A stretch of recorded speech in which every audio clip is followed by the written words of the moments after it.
wabarakatuh.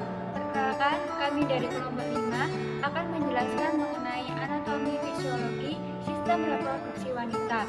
Perkenalkan, nama saya Lintang Maulidina Rahma dengan NIM 020. Perkenalkan, nama saya Abda Regina Tunggareswara dengan NIM 019. Perkenalkan, saya Afi Kurniarsia dengan NIM 021. Saya Riza Dria Putri Marifin dengan NIM 018. Saya Abda Regina Tunggareswara dengan NIM 019. Jadi di sini saya akan menjelaskan organ reproduksi wanita terdiri dari organ reproduksi dalam dan organ reproduksi luar. Saya akan menjelaskan bagian luar. Organ eksternal terdiri dari vulva, mons spinalis atau mons pubis, labia mayora, labia minora, vestibulum, klitoris, himen, dan perineum. Organ atau alat genital liar terdiri dari vulva. Vulva merupakan celah paling luar dari organ kelamin wanita. Untuk fungsinya sebagai indera peraba atau sentuhan yang menghasilkan cairan untuk membasahi dan melicinkan permukaan vulva. Vulva terdiri dari mons pubis atau mons spinalis.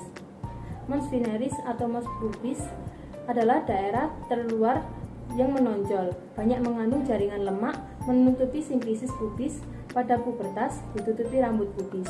Di bawah mons pubis terdapat lipatan labium mayora yang berjumlah sepasang.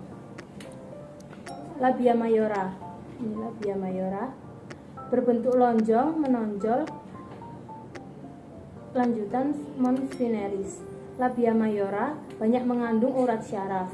Di dalam labia mayora terdapat lipatan labium minor yang berjumlah sepasang juga. Labia minora, lipatan medial labia mayora. Kedua lipatan bertemu di belakang. Labium mayor dan labium minor berfungsi untuk melindungi vagina. Labium mayor dan labium minor. Klitoris merupakan tunggul erektil, banyak syaraf sensoris dan pembuluh darah. Rongga yang dibatasi lateral oleh labia minora dan anterior oleh klitoris serta dorsal oleh foregut. Dalam vestibulum, ini vestibulum, terdapat muara dari ilang senggama atau introitus vagina, uretra, kelenjar Bartolini dan kelenjar Skinny kiri dan kanan. Lalu himen. Himen adalah lapisan tipis menutupi introitus vagina, biasanya berlubang sebesar ujung jari agar darah menstruasi dapat mengalir keluar. Bentuknya berbeda-beda, ada yang seperti bulan sabit. Lalu perineum. Perineum, ini adalah perineum, terletak antara vulva dan anus. Panjangnya kurang lebih 4 cm. Selanjutnya saya akan menjelaskan mengenai bagian dalam dari sistem reproduksi wanita. Bagian dalam dari sistem reproduksi wanita terdiri dari 4, yaitu vagina, uterus, tuba fallopi, dan juga ovarium. Penjelasan pertama yaitu mengenai vagina. Letak lubang vagina berada di bawah lubang uretral. Fungsi dari vagina yaitu sebagai saluran keluar dari uterus yang dapat mengalirkan darah haid dan sekret dari uterus. Selain itu, juga berfungsi sebagai kopulasi dan juga sebagai jalan keluarnya janin. Dinding depan dari uterus lebih pendek daripada dinding belakang. Dinding depannya yaitu 9 cm, sedangkan dinding belakangnya yaitu 11 cm. Dinding vagina terdiri dari beberapa lapisan, yaitu yang pertama jaringan ikat yang berserat, yang kedua jaringan otot, dan yang ketiga yaitu lapisan terluar kelenjar Bartholin. Jaringan terserat dan juga jaringan otot bersifat elastis. Hal ini dikarenakan untuk memberikan sebagai jalan keluarnya janin. Selanjutnya saya akan membahas mengenai uterus. Uterus atau yang disebut dengan rahim. Uterus adalah rongga pertemuan dari ovidu kiri dan juga ovidu kanan. Terdapat dalam pelvis minor antara vesika urinaria dan juga rektum. Uterus sendiri yaitu berbentuk seperti buah pir dengan bagian bawah mengecil yang disebut dengan serviks atau juga leher rahim.